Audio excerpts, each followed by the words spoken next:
টানা 3 ঘন্টা ঘাস খাইলো বাজান রে। ছাগলটার দিকে চাইয়া দেখি বাজান রে, ছাগলের বাচ্চার পেটটা টিমটিমা। আরে কথা কোন ঠিক কিনা? হেই মিয়া কি ঠিক? এটা কোন ওয়াজ হইলো? আইরা করে ওয়াজ করুন আর বালা বালা বক্তা দুর্নাম করুন, এর লেগে তো অনেক মাহফিলে লোক হয় না। ওরে দর্শক ভাইয়েরা, আমি একটা জিগির ধরবো বাজান রে, আমার সাথে সাথে আপনারাও জিগিরটা ধরবেন। দেশে আইলো আইডল বক্তা, আঙ্গর যত মাথা ব্যথা।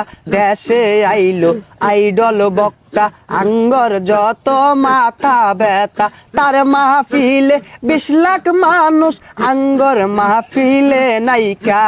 তার মাহফিলে 20 লাখ মানুষ, আঙ্গর মাহফিলে নাইকা। যাও 2-4 কামাই করতাম, সবই দিছে বাত মাইরা। দেশে আইলো ভাইরাল বক্তা, আঙ্গর যত